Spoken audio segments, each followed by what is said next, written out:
सभी को राधे राधे। गुप्त नवरात्रे आने वाले हैं।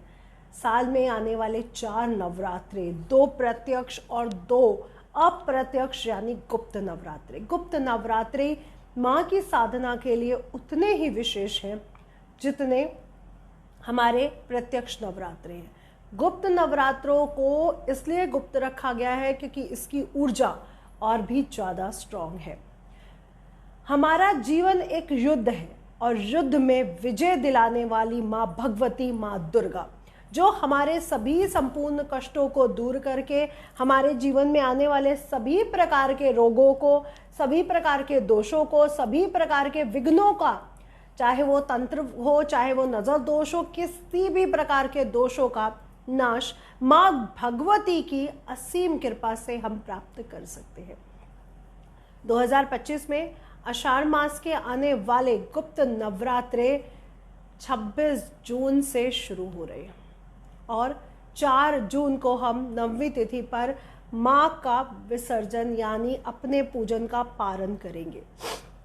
माँ के गुप्त नवरात्रे में क्या से पूजा करनी है, कलश स्थापना वगैरह कैसे रहेगी और साथ ही साथ कौन से मंत्रों का जाप आप बिना गुरु के भी कर सकते हैं। वो लोग तो सच में बहुत पूजनीय और महान है जिनको गुरु मिला और गुरु के द्वारा मंत्र मिला, लेकिन जिनके पास गुरु नहीं है, गुरु मंत्र नहीं है, वो कैसे और कौन से मंत्रों से सिद्धि प्राप्त कर सकते हैं। साथ ही साथ अपने सुरक्षा कवच को, सुरक्षा घेरे को कैसे बनाना है, दुर्गा जी के साथ हमें कैसे पूरी श्रद्धा और जाप के साथ जुड़ना है, कौन सी बातों का ध्यान रखना है, इसके बारे में हम लोग जानेंगे। इससे पहले सर्वप्रथम आप मेरे इस चैनल को सब्सक्राइब, लाइक, फॉलो करना बिल्कुल ना भूलें ताकि ऐसी बहुत सारे वीडियोस आपके साथ जुड़ सके। इसलिए प्लीज़ मेरे इस चैनल को सब्सक्राइब करें और माँ की ज्योत को, माँ के नाम को फैलाने का संकल्प लें। इसलिए वीडियो को ज़्यादा से ज़्यादा शेयर और लाइक भी करें। अब हम बात करते हैं कि कैसे माँ की पूजा विधि आरंभ करनी है। सर्वप्रथम आषाढ़ माह के गुप्त नवरात्रे सबसे ज़्यादा स्पेशल होते हैं। नवरात्रे 26 जून से शुरुआत होके अष्टमी तिथि हम 3 जुलाई को मनाएंगे और नवमी तिथि हम मनाएंगे 4 जुलाई के दिन। कौन सा रहेगा शुभ मुहूर्त, घट स्थापना की क्या तैयारियां रहेंगी, आइए जानते हैं। पहली बात तो कुछ लोग इस व्रत को रखेंगे, कुछ लोग गुप्त नवरात्रे अपने घरों में नहीं करते, लेकिन एक साधक, एक मंत्र जाप करने वाला साधक हो या तंत्र प्रैक्टिस करने वाला साधक हो, उनके लिए गुप्त नवरात्रे किसी दिवाली से कम नहीं होते हैं। तो जो लोग साधना से जुड़े हैं उन लोगों के लिए जो शुभ मुहूर्त रहेगा वो सुबह 5:25 से आरंभ होकर 6:58 तक प्रातःकाल AM रहने वाला है। इस समय आप घट की स्थापना कर सकते हैं। अगर इस समय आप घट की स्थापना ना कर पाए तो इसके उपरांत अभिजीत नक्षत्र यानी 11:56 से 12:56 तक PM यानी 11:56 से 12:56 1 घंटे का समय रहेगा, PM हो जाएगा 12:56। इस समय भी आप कलश स्थापना कर सकते हैं। सर्वप्रथम आपने करना क्या है, माँ की एक मूर्ति लेनी है। माँ की मूर्ति आप ले सकते हैं, पिक्चर आप ले सकते हैं। अगर आप काली जी का मंत्र कर रहे हैं तो काली जी का ले लीजिए। अगर आप निर्वाण मंत्र कर रहे हैं तो दुर्गा जी का ले सकते हैं। दुर्गा, काली, सरस्वती, लक्ष्मी का भी ले सकते हैं। लक्ष्मी जी, सरस्वती जी और काली जी। अगर आप माँ पीताम्बरा की साधना करते हैं तो उनका ले सकते हैं। कामाख्या की करते हैं तो उनका पिक्चर ले लीजिए। त्रिपुर सुंदरी की करते हैं तो उनका पिक्चर ले लीजिए। आप जिसकी साधना करते हैं उनका पिक्चर आप ले सकते हैं। अदरवाइज आप लोग माँ का, जिस माँ के रूप से जुड़ना चाहते हैं, माँ भगवती, माँ दुर्गा, माँ दुर्गम कार्य को करने वाली, दुर्गा सुर को खत्म करने वाली, उस दुर्गा सुर का वध करने वाली माँ दुर्गा की भी पिक्चर या मूर्ति ले सकते हैं। माँ को लाल रंग बहुत प्रिय है। एक चौकी लीजिए, उस पर लाल रंग का कपड़ा बिछाइए, पीला कपड़ा या लाल रंग आप कपड़ा बिछा सकते हैं। इस पर माँ की पिक्चर या माँ की मूर्ति को स्थान, जो मूर्ति हो तो छोटी हो, पिक्चर हो तो आप कैसी भी ले सकते हो। इसके उपरांत अपने शुद्धिकरण का, अपने स्नान इत्यादि का, अपने कपड़ों का बेहद ध्यान रखें। आपसे स्मेल आ रही है, आपके मुंह से स्मेल आ रही है, आपके ऊपर से स्मेल आ रही है, आपसे ये देवी इतनी शक्तिशाली शक्तियाँ कैसे प्रसन्न हो सकती है। इसलिए अपनी शुद्धिकरण का विशेष ध्यान रखें। स्नान इत्यादि का इत्र खुद भी ज़रूर लगाएं। मुंह से स्मेल नहीं आनी चाहिए, इसलिए आप ब्रश वगैरह या फिटकरी का इस्तेमाल करें। जिनके मुंह से स्मेल आती है वो थोड़ा सा फिटकरी और लौंग का इस्तेमाल करें ताकि आपके मुंह से भी स्मेल ना आए, क्योंकि हम मंत्र जाप करने जा रहे हैं, इसलिए इन बातों का भी ध्यान रखा जाता है। उसके उपरांत आप लोगों ने रेड कलर के कपड़े पहनने हैं। इस बात का आप विशेष ध्यान रखेंगे कि आप या तो लाल या गुलाबी या पीले रंग के वस्त्र धारण करें, चाहे आप पुरुष हैं चाहे आप स्त्री हैं। इसके बाद आपको तीसरी चीज़ जो बहुत ज़्यादा ध्यान रखनी है, आपका जो आसन है, आपके बैठने की जगह आसन, ये भी चमकीले लाल रंग का, पीले रंग का या गुलाबी रंग का हो। इस बात का भी आपने पूरा सुनिश्चित इस बात को करना है। इसके उपरांत जिस चौकी पर आपने माँ को स्थान देना है, उस चौकी पर चावलों को, अक्षत को जो टूटा ना हो उसको रोली से रंग कर पहले अष्टदल कमल ज़रूर बनाए, इसके ऊपर माँ को स्थान दें। इनके साथ स्पेशली गणेश जी, इनके भैरव यानी शिव जी, विष्णु जी और हनुमान जी ज़रूर होनी चाहिए। अगर आपके कोई गुरु है तो उनका भी चित्र रखना बिल्कुल मत भूलिए। इनके साथ षोडश मातृका ज़रूर बनाएं, ऐसा ज़रूर करें कृपया करके, और अष्टदल कमल का निर्माण ज़रूर करें। इसके उपरांत इसके साथ साथ आप अष्टलक्ष्मी बना सकते हैं। इनके साथ साथ अष्टलक्ष्मी यंत्र या श्री यंत्र की स्थापना करना बिल्कुल ना भूलें। अब एक अष्टदल कमल उनके राइट हैंड साइड पे बनाएं और एक कलश लें। कलश साफ होना चाहिए, उसको धोकर पहले गंगा जल, फिर जल डालकर उस पर एक सुपारी, एक इलायची, एक हल्दी की गांठ, एक सिक्का और दो आपने उसमें फूल और थोड़े से चावल ज़रूर डालने हैं। उसको जल को पूरा भरिए और अब इसकी गर्दन पर, जो कलश की गर्दन है, 3 बार कलावा बांधना बिल्कुल मत भूलिएगा। अब इसके ऊपर एक सकोरा जिसमें चावल भरे हों और उसके नीचे आम के पत्ते लगाकर इसको रख दीजिए। कलश स्थापना करते समय बेहद ध्यान रखें कि कलश के आगे आपकी तरफ हो, पूर्वामुख या पीछे की मुख ना हो। इस बात का भी आप विशेष ध्यान रखेंगे, सुनिश्चित करेंगे। अब हमने कलश स्थापना कर लिया। अब हम ध्यान रखेंगे कि कौन से मंत्रों को जाप हम लोग कर सकते हैं। सर्वप्रथम आपने अपने हाथ में पीली सरसों लेनी है, दुर्गा कवच का पूरा पाठ करना है, अपने 3 बार अपने सिर से घुमाकर उसको चारों दिशाओं में फैला देना है। अब आप पूरी तरह सुरक्षित है। अपने गुरु मंत्र का जाप करें, इष्ट मंत्र का जाप करें, गणेश मंत्र का जाप करें और ओम नमः शिवाय की एक माला ज़रूर करें। अब आपने सिद्ध कुंजिका स्तोत्र जरूर पढ़ना है। साथ ही साथ आप सिद्ध कुंजिका के साथ श्री यंत्र के सामने श्री सूक्तम, कनकधारा, माँ के 108 नाम, क्योंकि देवी भागवतम और देवी पुराण के अनुसार जो देवी को गुप्त नवरात्रों में बहुत प्रसन्न कर लेता है, उसकी सभी मनोकामनाएं माँ पूर्ण करती हैं। तो उनके सामने सिद्ध कुंजिका का पाठ करना आप लोग बिल्कुल भी नहीं भूलेंगे। उसके उपरांत आप लोगों ने रेड कलर के कपड़े पहनने हैं। इस बात का आप विशेष ध्यान रखेंगे कि आप या तो लाल या गुलाबी या पीले रंग के वस्त्र धारण करें, चाहे आप पुरुष हैं चाहे आप स्त्री हैं। इसके बाद आपको तीसरी चीज़ जो बहुत ज़्यादा ध्यान रखनी है, आपका जो आसन है, आपके बैठने की जगह आसन, ये भी चमकीले लाल रंग का, पीले रंग का या गुलाबी रंग का हो। इस बात का भी आपने पूरा सुनिश्चित इस बात को करना है। इसके उपरांत जिस चौकी पर आपने माँ को स्थान देना है, उस चौकी पर चावलों को, अक्षत को जो टूटा ना हो उसको रोली से रंग कर पहले अष्टदल कमल ज़रूर बनाए, इसके ऊपर माँ को स्थान दें।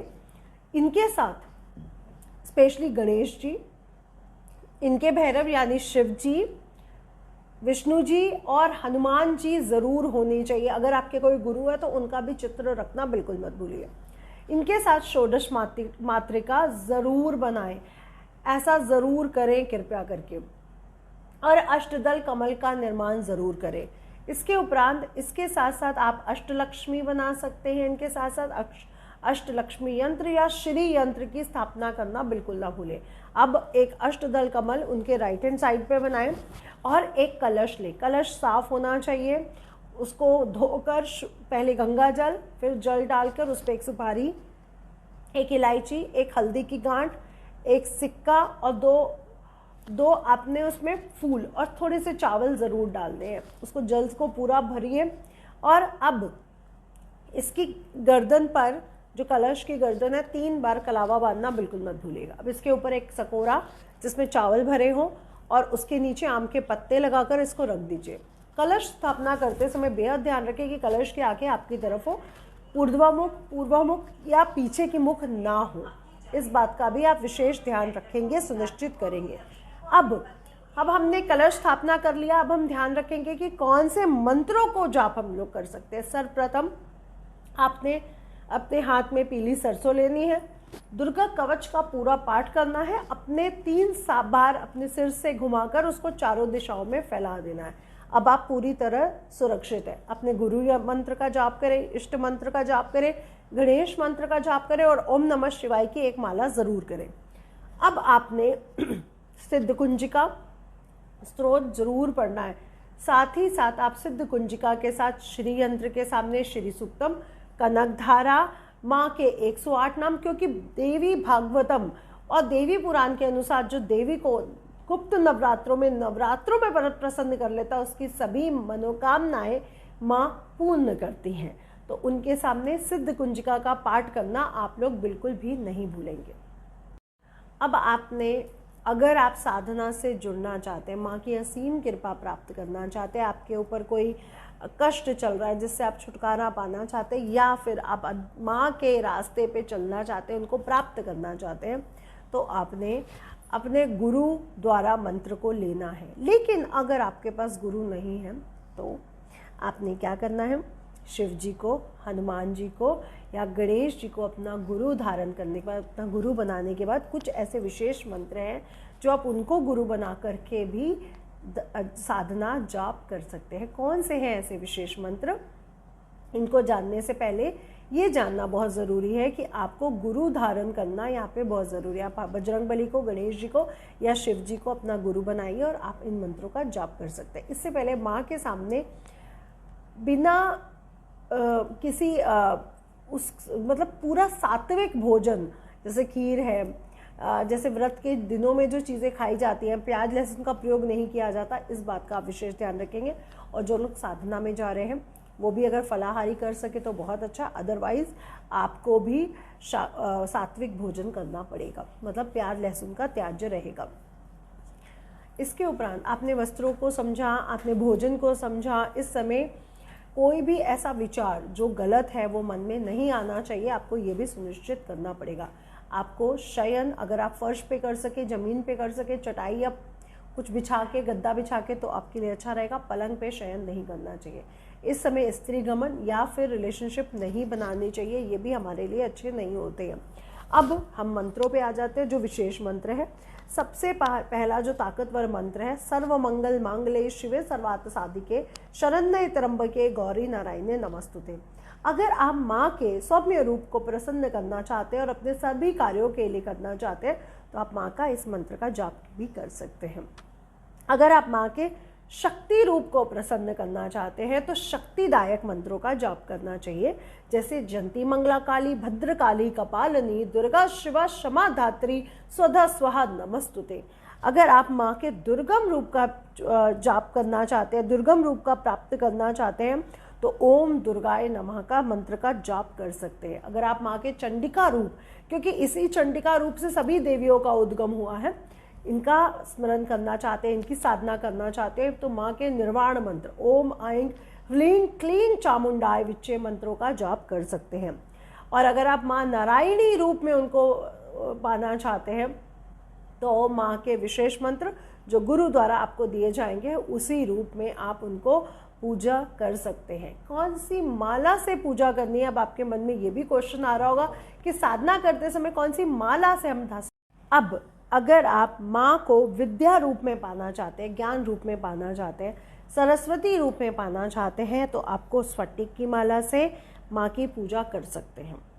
अगर आप माँ के चंडिका रूप को, दुर्गम रूप को पाना चाहते हैं, माँ के पार्वती रूप को, काली रूप को, पीताम्बरा रूप को, माँ के शक्तिशाली रूपों को, रुद्र रूपों को पाना चाहते हैं तो आप रुद्राक्ष के माला से जाप कर सकते हैं। अदरवाइज जैसे माँ पीताम्बरा की पूजा कर रहे हैं तो आपकी हल्दी की माला होनी चाहिए, धूमावती की पूजा में मोती की माला होनी चाहिए, लेकिन रक्त चंदन की माला दुर्गा के हर पूजन में बहुत विशेष मानी जाती है, क्योंकि रक्त चंदन की माला से अगर आप पूजा कर रहे हैं तो आप माँ के शक्ति रूप को प्राप्त कर सकते हैं। तो रक्त चंदन बहुत ही विशेष माना जाता है। लेकिन अगर आप माँ लक्ष्मी रूप में उनको प्राप्त करना चाहते हैं तो कमल गट्टे की माला से जाप कर सकते हैं। अब जाप कितना करना है, देखिए 9 दिन है, दशमी पे हम पारण करेंगे, यानी हम नवमी वाले दिन अपने कलश को हिलाएंगे, आरती करेंगे, कन्या भोज करेंगे और दशमी पे हमें हवन करना होगा। तो नवमी तक हम इस जाप को करते हैं। अगर आप 1.25 लाख मंत्र का प्रण करना चाहते हैं तो डेली आपको 150 माला करनी पड़ेगी। अगर आप 51,000 का करना चाहते हैं तो आपको 75 माला डेली करनी पड़ेगी। लेकिन कम से कम माला, 3 माला का विशेष प्राविधान है। आपके पास ये वीडियो आज पहुंच रही है, आज से ही आप 3 माला का प्राविधान शुरू करें, ताकि वो जो बीज मंत्र है, वो जो मंत्र है, उसका बीजारोपण आज से ही किया जा सके। लेकिन अगर आप डेली 3 माला या 11 माला पढ़ते रहते हैं कई सालों तक, तो माँ ये माला भी और ये मंत्र भी आपके द्वारा सिद्ध हो जाएगा और आपको सिद्धि प्राप्त होगी और माँ की असीम कृपा भी आप पर बरसेगी। तो मुझे पता है ऐसे बहुत से भक्त हैं माँ को मानने वाले, जो माँ की सिद्धि प्राप्त करना चाहते हैं, अपने ऊपर असीम कृपा को प्राप्त करना चाहते हैं। तो आप ऐसे माँ को प्रसन्न कर सकते हैं। माँ को कमल का फूल, गुलाब का फूल बहुत प्रिय है, बेला और गुलाब का इत्र बहुत प्रिय है, माँ को लगाना बिल्कुल ना भूलें। माँ के लिए खीर हलवा ज़रूर बनाएं और 9वीं वाले दिन भी और 10वीं वाले दिन भी कन्या भोज करके हवन में उस मंत्र का दशमांश हवन करने के बाद ही इसको आप पारण कर सकते हैं। अदरवाइज आप जब तक दशमांश हवन नहीं करते, आपको मंत्र सुचारू रूप से चालू रखने पड़ेंगे। एक बात बहुत विशेष है कि जब आप कन्या भोज करने जाएं, उससे पूर्व ही आप कलश को नारियल उठा के नीचे रख दें और कलश को जरा सा खिसका दें, यानी आप माँ से प्रार्थना करें, आप मेरे जीवन में आई, आपने कृपा बरसाई, आपने मेरे सभी काम पूर्ण करे, अब आपने यथा स्थान पर वापस जाइए, लेकिन मेरे लिए हमेशा इस धरती पर मेरे से मिलने आती रहिएगा समय समय पर। आप अगर सिद्ध कुंजिका या दुर्गा कवच से संबंधित विशेष वीडियो देखना चाहते हैं, क्योंकि अब बहुत ही जल्दी सिद्ध कुंजिका, अष्टमात्रिका और दुर्गा कवच पर, कीलक स्त्रोत पर, चंडिका स्त्रोत पर आपको बहुत ही जल्दी वीडियो मिलने वाली है। इसके लिए मेरे इस चैनल को सब्सक्राइब, लाइक करना बिल्कुल ना भूलें, ताकि आपको देवी पुराण से संबंधित और सभी ज्ञान को, सभी चीज़ों को बतलाया जा सके। इसलिए मेरे इस चैनल को सब्सक्राइब और लाइक करिए और माँ दुर्गा के, माँ देवी पुराण के, देवी के का वर्णन ज़रूर करिए। इसलिए इस वीडियो को शेयर और लाइक ज़रूर करिए। सभी को राधे राधे, सभी को जय माँ पीताम्बरा और सभी को गुप्त नवरात्रों की हार्दिक शुभकामनाएं।